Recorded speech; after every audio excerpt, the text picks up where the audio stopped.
እንደምን አላችሁ? በጣም የሚገርም ዜና ነው የምነግራችሁ። ይህንን ዜና ከሰማችሁ በኋላ ትገርማላችሁ። በቃ ከሁለት ወር በፊት ስለ ኢራን ነግሬያችሁ ነበር። አሜሪካ ከኢራን ጋር በፍጹም ጦርነት ማድረግ የለባትም፣ ካደረገች መጨረሻ ላይ ጣጣው ለሷ ነው ብያችሁ ነበረ። የሆነውን እነግራችኋለሁ ዛሬ። በቃ የመጨረሻ የሆነውን ማለት ነው። ስለ ኤርትራ ነግሬያችሁ ነበረ። ሀገር አይደለችም እቺ፣ ሀገር አይደለችም። እንደ የኢትዮጵያ መንግስት ተነስቶ እንዲህ ምናምን ቢያደርግ ብያችሁ ነበረ። ዛሬ 35ኛ ዓመቴ ነው ብላ ኤርትራ አክብራለች። ጉዷን ዘርግፍ ያሳያቸዋለሁ። ራስ በራሷ እንዴት አድርጋ እንዳጋለጠች ማለት ነው። ኤርትራ የምትባል አገር ማለት ነው። በቃ የሆነ በህልማችሁ የምታዩት አይነት የሱን ያህል እንኳ የሆነ የማይጨበጥ እውነት እንዳልሆነ ታዩታላችሁ። ነግራችኋለሁ። ስለ ኢራን ልንገራችሁ። ምን አለች አሜሪካ? አንቺ ኢራን ምንድን ነው የምትፈልጊው? በቃ እሺ ጦርነቱን እናቁም፣ የምትፈልጊውን ነገር ዝርዝረሽ አምጪ ያለቻት። ዝርዝራ ሰጠች ኢራን። አንደኛ ሆርሙዝን ማስተዳደር እፈልጋለሁ፣ አንቺን ብትሆኝ በዛ በኩል ስታልፊ ገንዘብ ክፈይ። እሺ። ሁለተኛ ይሄ ብሎኬጅሽን አንሺ። ሶስተኛ እስካሁን ያሸብኝን ገንዘብ በሙሉ ልቀቂ፣ በሙሉ ዶላሮቹን ልቀቂ።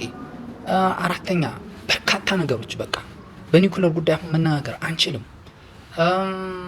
በቃ ሳንክሽን የሚባል ነገር በሙሉ ተቀባይነት የለውም ምናምን ብላ ሰጠቻት። ይህንን ነው የምፈልጊው? አዎ ተነስቶልሻል። ስለ ኒውክለርም በቃ አንቺ ስትፈልጊ ቆይተን እንናገራለን አለች አሜሪካ። እንዲህ አለቻት አሜሪካ። ምን ማለት ነው? እዚህ ጋር አሜሪካ ሽንፈቷን ተቀበለች ማለት ነው። በቃ ምንም አልፈልግም ከአንቺ ጋር በኒውክለሩ ጉዳይ ብቻ መቼ እንደምንናገር ይህንን ከተቀበልሽ በኋላ እናገራለን አለች። በቃ ሌላ ነገር የለም። ገባችሁ? አሁንም የምነግራችሁን ነገር አዳምጡኝ። እዚህ ጋር መጀመሪያ ላይ አሜሪካ ሱፐር ፓወር ናት። እንደ ማንኛውም ክልሏን ድንበሯን ለመከላከል የምትዋጋ ሀገር አይደለችም። ስለ ዓለም ነው የምትዋጋው። ዓለም ላይ ስላላት ተጽዕኖ ነው የምትዋጋው። እዚህ ጦርነት ውስጥ ከገባች ተዋርዳ ተሸማቃ እንጂ የምትወጣው ድል አድርጋ አትወጣም ብያችሁ ነበረ። የሆነው ይሄ ነው። የኦባማን ያህል እንኳ ኢራንን ማስፈራን አልቻለችም። ኢራን ላይ ጫና ማሳደር አልቻለችም። ምን ላይ ነው የመጣችው አሜሪካ ማለት ነው? እኛ ያስፈራራል ምን እያለን፣ እነሱ ግን ኒውክሌራቸውን እየሰሩ ድንገት ከ90% በላይ አበልጽገው ዋርሄዱን ሰርተው ይኸውላችሁ ብለው መሳሪያ እንዳይተኩሱብን ቶሎ ብለን የሚፈልጉትን ነገር እንስጣቸውና ከቻለን በኒውክሌር ጉዳይ ላይ እንደራደር ነው ያሉት። በቃ አለቀ። ይሄ ነው። ኢራን በጣም የምትገርም ሀገር ናት። የኢራን ህዝብ በጣም የሚገርም ነው። እና አሁን ለምን አደረግ ሲባል ትራምፕ ምን ሆነ? ያው የዓለም አቀፉ የንግድ መስመር ማስከፈት ስለመፈልግ ይሄ ስትራቴጂክ ጎል ይሄ ስለሆነ ማለት ይሄ በኒውክሌር ጉዳይ ላይ መናገር ስለሆነ አለ። መጀመሪያ እኮ እንዳይልም ነበር። ሪጅም ቼንጅ ነው፣ ሚሳኤሎች ማጥፋት ነው፣ ገለመኔ ነው።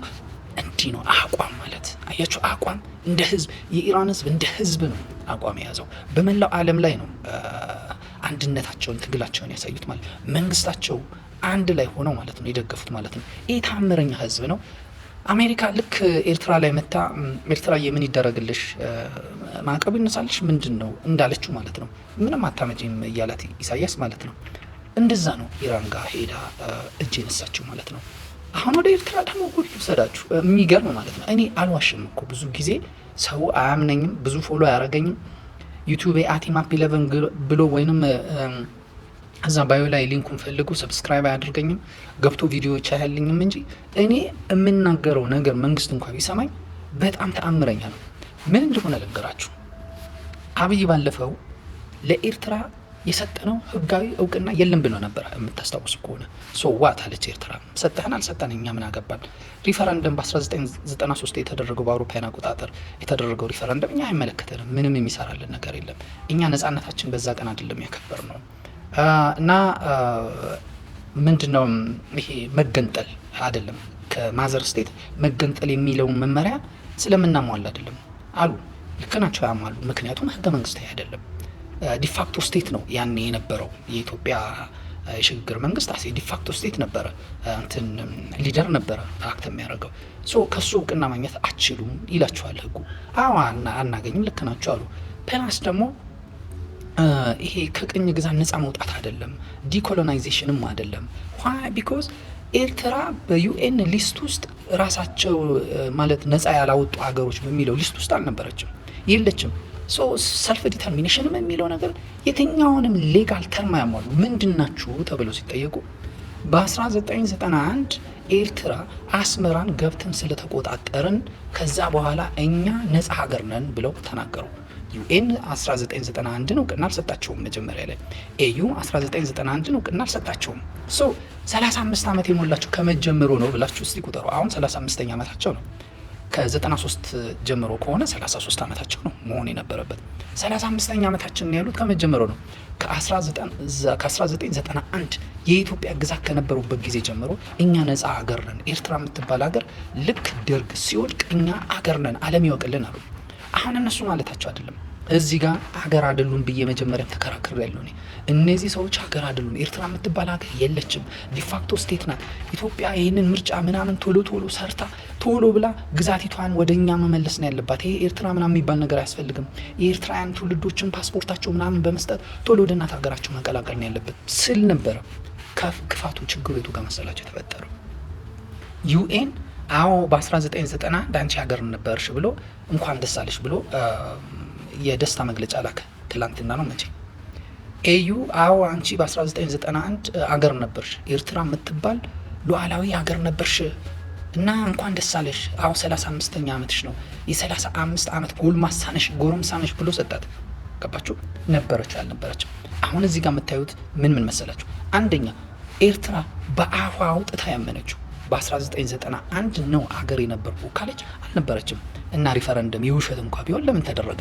92 91 ዩኤን ላይ ኦኤዩም ውስጥ የኤርትራ የሚባል ወንበር አልነበረም። ይሄ ዝም ብሎ ሆሊዴ ነው። ይሄ ለዲፕሎማሲ ፐርፐዝ ብቻ ነው እንደዚህ አይነት እውቅና የሰጧት እንኳን ደስ አለሽ ያሏት አይደለም። ዩኤን ነው ትልቅ ህግ፣ ንግግሩ ሁሉ የህግ ያህል ክብደት ያለው ነው።